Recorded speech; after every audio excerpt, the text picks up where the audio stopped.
something that's called Pro doesn't have a manual mode. Hi everyone, I'm John and welcome to the Fit Life channel. For this video, I'm gonna take Samsung's last Note smartphone, the Note 20 Ultra, and Sony's camera first, smartphone second, Xperia Pro I, and put them together to do a low light auto video comparison. Now, why would I compare a phone that is 3 years old against another one that is 2 years old? Good question. Let's get this video started.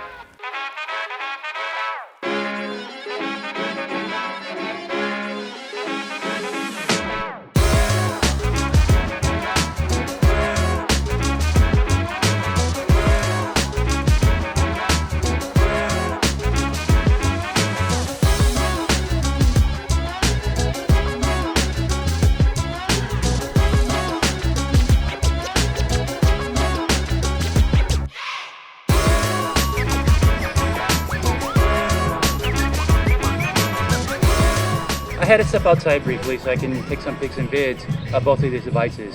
Now, why am I doing a comparison on the camera system for these devices, which are several years old already? Well, I want you to see that both of their camera systems are still great in 2023 and will be going into 2024. Second, if you still own one of these devices in 2023 or thinking about it in 2024, don't feel like that they are obsolete. Smartphone photography and videography hasn't made any giant leaps in the past few years. They're just incremental upgrades. If you want to get serious about videography and photography, try starting off with a compact digital camera like the ZV1 here. Alright, I think I'm done here. Let's head back inside my micro studio.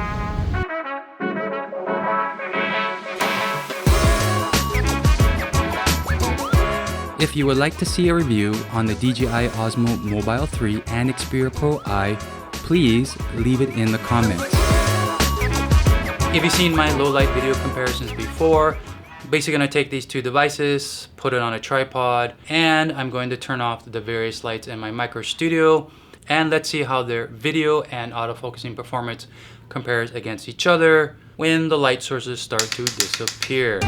In case you're wondering, this is the Sony ZV1 I'm recording on right now. You know there's a lot of hype on how current smartphones, flagship smartphones, are at the level of DSLRs or even better. Let's see if that is true by comparing this ZV1 to these two other devices in this situation when all lights are on. All right, let me put these two devices on a tripod. Let's get this comparison going.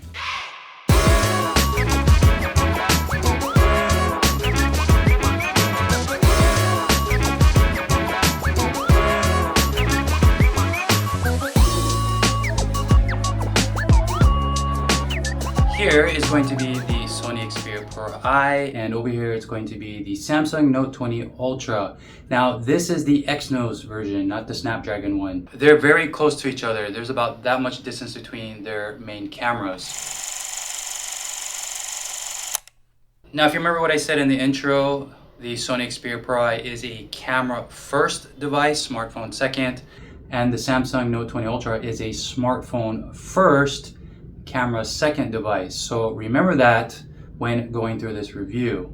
Both cameras are using their stock microphone. On the Sony Xperia Pro I, it is the rear mounted microphone, and on the Note 20 Ultra, I have the microphone set to pick up my voice from the front. Both of these devices don't have a screen on the back, so I can't tell what the camera settings are right now. The Sony Xperia Pro I does give the ISO, the shutter speed, and everything else. The settings for the Sony Xperia Pro I, it has an ISO of 320, and for some reason the shutter's at 1/30. I'm not sure why. Usually it does 1/48.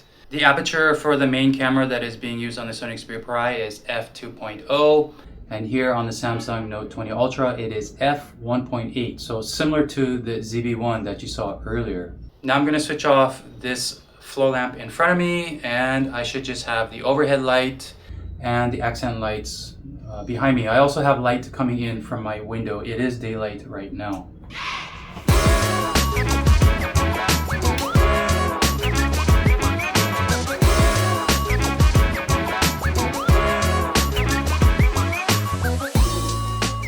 All right, floor lamp is off. Before I came over here, the settings for the Sony Xperia Pro I, the ISO was at 640 and the shutter speed was 1/30.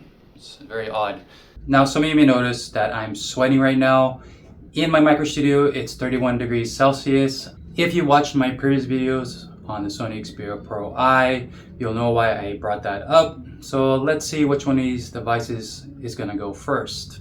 Also, during these low light comparisons, we're checking out the autofocusing abilities for both devices. Let's see how well they do once it gets darker in here.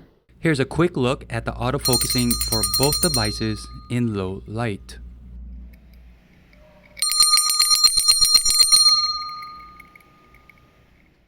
Now I'm gonna go ahead and switch off this overhead light.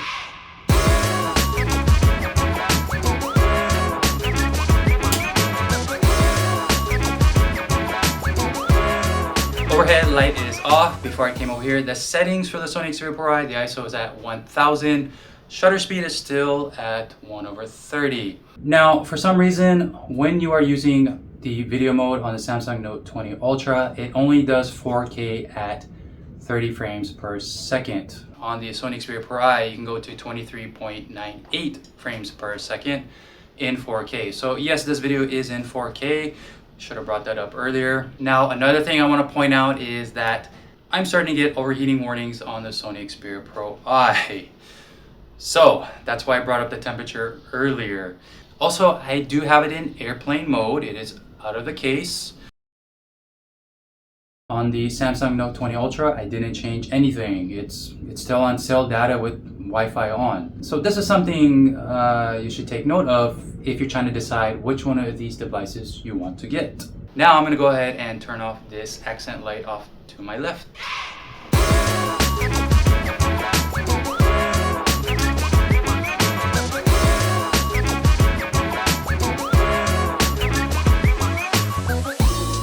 All that's left right now is the window light here in front of me. I have this tiny accent light to my right and to the left. Now the settings for the Sony Xperia Pro I, before I came over here, the ISO is at 5000, shutter speed is 1/30, and that overheating warning just will not go away. So I need to finish this up real quick. Everything is going good on the Samsung Note 20 Ultra. Before I came over here, I could still see this area clearly in the display, but let's see how it turns out when I check it on my monitor. All right, let me go ahead and switch off these two accent lights here in the background. I will only have the window light in front of me for a light source.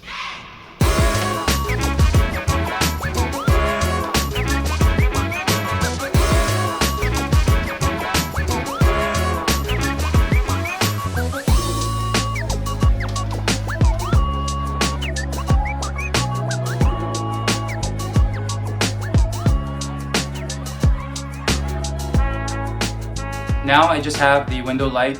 It is a bit sunny outside. The setting is still the same on the Sony Xperia Pro I. If you remember from earlier in this video, I was mentioning that the Samsung Note 20 Ultra here, I've had it for over 2 years, and you're gonna see it's still performing very well. No overheating warnings. I can keep running the camera. I don't have to stop it like I do with the Sony Xperia Pro I. Okay, I have a feeling that it's gonna shut down soon, so let's go ahead and wrap up this video. The last thing I'm gonna do is I'm just gonna close the curtain to that window.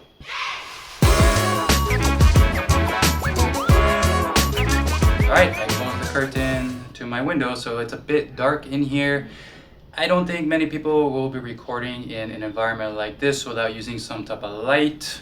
When I was looking at both displays, I can still see a lot of the scene on the Sony Xperia Pro I. Here on the Samsung Note 20 Ultra, even though it has a wider aperture than the Sony Xperia Pro I have a feeling the Xperia Pro I's larger sensor and pixel sizes is giving it an advantage in low light scenarios.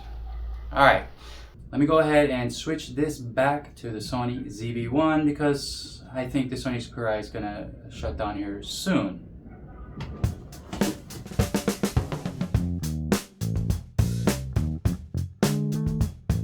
I just removed both of these devices from a tripod. They did overheat and they felt extremely hot. I have a feeling the Sony Xperia Pro I did shut down. I saw a message right after doing that last portion of the video. Now, I did use a temperature scanner on both devices. I know I should have done this during the video shoot, but I was so worried the Xperia Pro I was going to shut down that I just wanted to get it done quickly. They've been sitting here cooling for about a minute. The temperature on the Samsung Note 20 Ultra was about 36.1. Here on the Sony Xperia Pro I, it was 37.2. So even though they felt similar in heat to my hands, I have a feeling the Sony Xperia Pro I was running a lot hotter during these tests. Now what I'm gonna do is transfer the files from both devices to my computer, and let's take a quick look at how they did against each other.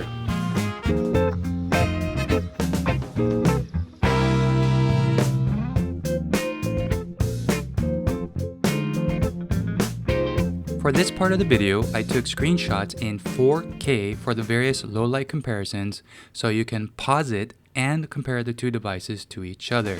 Here on the Galaxy Note 20 Ultra, you can see that the colors are flat, the contrast is low, there's a lack of sharpness to myself and objects around my micro studio. However, detail is fine for myself. I can see the white hairs on the side of my face and also the individual hair strands. There is also good background separation from myself. Autofocus is great and was locking onto myself all the time. However, I'm sure you noticed already there is a warm temperature to the entire scene. However, it can be corrected in editing to look cooler and closer to how the scene is supposed to look. Here on the Sony Xperia Pro I, the colors were natural and realistic. It has good contrast, good sharpness, great detail. You can clearly make out the words on objects in the background. Temperature is neutral and doesn't warm up like the Note 20 Ultra. Autofocus is really great, and of course that's something Sony cameras are known to excel at. However, background separation from myself isn't as good as the Note 20 Ultra, and that's probably because of the aperture of f2.8 versus f1.8. Here for this comparison, the Samsung Note 20 Ultra is similar to the previous one. The scene is getting brighter and everything is starting to look smoother. I mean, take a look at my shirt here. What's going on? There's also less detail in my face now. This is something that you're going to notice as these comparisons continue. The Note 20 Ultra is going to increase the brightness when the lighting scenario gets darker. For the Sony Xperia Pro I, it's very similar to the previous comparison, except the scene is starting to look darker. Still has great details, sharpness, contrast, and colors. So it is replicating exactly what I saw when I was recording this portion. Autofocusing is still great for both devices. And that's how it's going to be for the rest of these low light comparisons. The Note 20 Ultra will just compensate for the lower light by increasing the ISO and brightness while sacrificing the quality of everything else. The Sony Xperia Pro I replicates the scene exactly how I saw it, but at the expense of more noise and a darker look, similar to a traditional camera. It's not until ISO 5000 during the window light only comparison does the Xperia Pro I start to look smooth and have less detail. However, its colors and contrast are still good, unlike the Note 20 Ultra that sacrificed everything for the sake of only being able to see the scene clearly. But look at the Note 20 Ultra during the comparison with just the incandescent lights and window as the only light source. The colors are looking richer and the contrast is good. The flat colors and low contrast are gone. What's going on here? It almost looks similar to the Sony Xperia Pro I. It appears the Note 20 Ultra looks better when there aren't multiple light sources. The colors and contrasts come close to the Xperia Pro I. It just has a warmer temperature while the Xperia Pro I is cooler. It's interesting to note the Note 20 Ultra's ISO maxes out at 3200 while the Xperia Pro I is at 6400 in video mode. So the RX100 sensor in the Xperia Pro I wasn't a waste of space. Finally, how do these two devices compare to something like a digital compact camera such as the Sony ZV1? No, it's not a DSLR, but guess what? It's still better than either the Note 20 Ultra or Xperia Pro I. Its video quality is sharper, has crisper detail, and excellent background separation.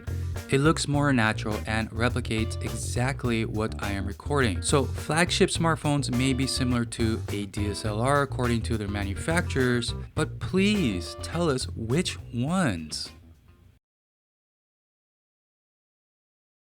Who wins for this low light comparison? Well, if you want a more realistic look to your scenes, basically what you see is what you get, the Xperia Pro I wins. If all you care about is being able to see everything in the scene at the expense of rich colors, saturation, sharpness, and detail, the Note 20 Ultra wins.